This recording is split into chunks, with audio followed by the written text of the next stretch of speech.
인생에 남은 소망이 또 있다면 실버 버튼을 받는 구독, 좋아요. 부탁드려요. 제발. 안녕하세요. 공무원 수험 관련 최신 이슈를 전달해드리는 공시 이슈지 코너의 OPD입니다. 그리고 수험뉴스의 이강호 대표님 모셨습니다. 안녕하세요. 안녕하세요. 이번 시간에는 지방직 9구 교육행정직 필기 합격선을 분석해 보겠습니다. 저희 코너에서 제공하는 분석 자료를 참고하셔서 앞으로 교육행정직 시험에 대비할 수 있는 전략을 세우시길 바랍니다. 그럼 먼저 지역별 합격선부터 함께 살펴보겠습니다.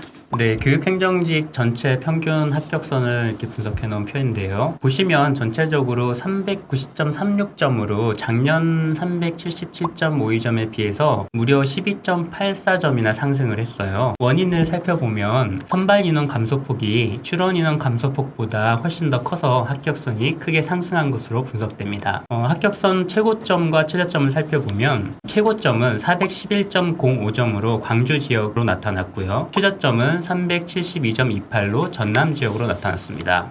광주 지역의 경우는 선발 인원이 큰 폭으로 감소를 해서 실질 경쟁률이 무려 73.5대 1이나 됐습니다. 다음으로 지역별 합격선이 가장 높은 폭으로 상승한 지역을 좀 살펴보면 충청북도가 32.3점으로 가장 크게 올랐고요. 그 다음으로 인천 지역이 24.9점으로 그 다음 순으로 큰 폭으로 올랐습니다. 가장 낮은 폭으로 상승한 지역을 살펴보면요. 전라북도가 5.82점으로 가장 낮은 폭으로 상승을 했고요. 부산광역시가 6.51점으로 그 다음 순으로 낮은 폭으로 상승을 했습니다. 얼마 전에 서울시 합격선의 변동으로 문제가 있었는데 어떤 일이었죠? 필기시험에서 제외돼야 하는 결시자 답안이 담당자 실수로 포함되는 바람에 평균 점수와 조정 점수에 영향을 미쳐서 변동이 일어났고요. 그로 인해서 합격 처리됐던 20명이 불합격 통보를 받고 불합격으로 통보됐던 27명이 합격이 되는 사태가 발생했었습니다. 담당자는 징계 조치를 하기로 했다고는 하는데 참 겪지 않아도 될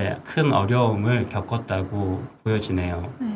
그리고 최근에 부산교육청에서도 발표 변복으로 이제 특성화고 학생의 안타까운 일이 있었는데 이게 수험생분들이 인생을 걸고 하는 일인 만큼 이런 부분은 주의를 더 기울여줬으면 좋겠네요. 그러면 이어서 합격선에 영향을 끼쳤을 선발 인원 및 실질 경쟁률도 함께 자세히 살펴보겠습니다. 네, 먼저 전반적으로 보시면 교육행정직 선발 인원 감소폭이 작년 대비 596명이나 감소를 했어요. 이로 인해서 아까도 말씀드렸지만 경쟁률이 증가했고 높아졌고요. 선발 인원 감소폭보다는 적은 폭이지만 출원 인원도 선발 인원이 감소하면서 많이 감소한 것으로 나타났습니다. 그리고 실질 경쟁률을 보면 전 지역이 높아진 것 같은데 가장 높은 곳은 어디인가요? 네, 가장 높은 지역이 광주 지역으로 나타났고요. 네. 73.5대 1이네요. 네. 실질 경쟁률이 가장 낮은 지역은 6.96대 1로 전라남도로 나타났고요. 광주의 경우엔 굉장히 높은데 여기는 실질 경쟁률이 가장 높을 뿐만 아니라 가장 큰 폭으로 상승한 것 같은데요. 아무래도 선발 인원이 작년에 49명이었는데 올해 8명으로 큰 폭으로 감소하면서 가장 큰 폭으로 경쟁률이 올라간 것으로 보입니다. 네, 광주 같은 경우에는 작년부터 선발 인원이 줄어들고 경쟁률도 높았는데 이번에도 계속 그 흐름이 이어지는 것 같습니다. 그럼 서울 같은 경우에는 지금 응시율이 61% 정도 되는데 이렇게 낮은 이유가 있을까요? 이는 경기와 인천 지역 수험생들이 서울시에 중복 지원을 할 수 있기 때문이라고 분석됩니다. 중복 지원이 가능하다 보니 서울시에 일단 지원은 해놓고 실제로 시험을 응시할 때는 경기와 인천 지역 본인들이 소속돼 있는 지역에 응시를 하는 경우가 많다 보니까 서울시가 다른 지역에 비해서 응시율이 많이 낮아지는 것으로 분석됩니다. 현재 보시는 표는 메가공무원 풀서비스 입력자를 대상으로 도출한 6월 5일 지방직 과목별 평균 점수이고요. 이건 작년 지방직 풀서비스 점수와 비교를 해보았습니다. 보시면 평균 점수가 작년에 비해서 국어 한국사를 빼고는 다 떨어졌죠. 네. 이 원인이 이제 그 합격선을 올린 이유 중에 하나가 될 수 있어요. 근데 작년에 비해서 합격선이 많이 올라갔잖아요. 큰 폭으로.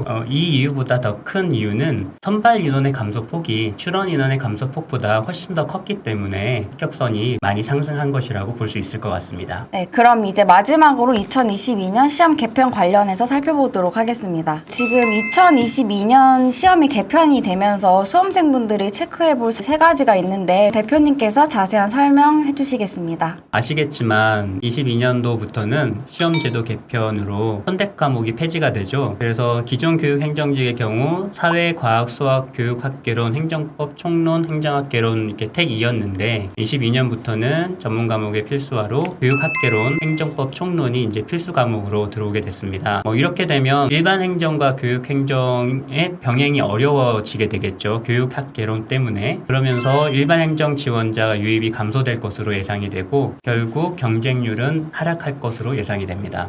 다음으로는 과목별 점수가 동일해진다는 점인데 선택 과목이 필수화되면서 이제는 5과목이 동일한 점수로 평가를 받는다는 부분을 간과하면 안 될 것 같습니다. 지금까지는 선택 과목을 좀 등한시했던 분들 분명히 있었을 텐데 이제는 필수가 되면서 교육학개론, 행정법, 총론도 필수 과목과 동일하게 점수를 확보하는데 애를 써야 될 것 같아요. 또 한 가지 바뀌는 부분이 있는데요. 경기도가 남북부 통합 선발을 한다는 부분입니다. 경기도 내 지역의 수험생들의 공정성 확보를 위한 노력의 일환이라고 하는데요. 올해까지는 경기도 교육청이 남부, 북부 따로 선발을 했었는데 내년부터는 통합 선발을 한다는 내용입니다. 이와 함께 바뀐 부분이 있는데요. 주소지 요건 완화입니다. 내년부터는 경기도민 외에도 과거 경기도에 3년 이상 주소지를 두었던 사람에게도 응시 자격이 부여된다는 점이 바뀌게 되는 부분입니다. 네, 대표님께서 정리해주신 세 가지를 함께 살펴봤고요. 그리고 현재 교육행정직의 특징을 추가적으로 말씀드리면 먼저 중복 접수가 가능하다는 점인데요. 접수는 가능하지만 동일 날짜에 시험이 치러지기 때문에 사실상 한 곳을 선택하셔야 하고요. 그리고 두 번째로 같은 교육청끼리도 접수가 가능합니다. 네, 보다 자세한 사항은 해당 교육청으로 문의를 해주시면 정확한 답변을 얻으실 수 있고요. 현재 시점 기준이기 때문에 다음 원서 접수 시즌 때 꼭 이 점을 확인해보시고 접수를 해주시기 바랍니다. 네, 이번 시간에 교육행정직 필기 합격선에 대해 분석을 해보았습니다. 먼저 합격선이 상승하게 된 이유, 그리고 전반적으로 상승한 실질 경쟁률과 2022년에 변화하는 사항들까지 알아봤는데요. 앞으로 시험 대비에 도움이 되셨으면 좋겠습니다. 지금까지 난공TV의 OPD와 수업뉴스의 이강호 대표님이었습니다. 오늘 시청해주셔서 감사합니다. 감사합니다. 내 인생에 남은 소망이 또 있다면 실버 버튼을 받는 구독, 좋아요. 부탁드려요. 제발.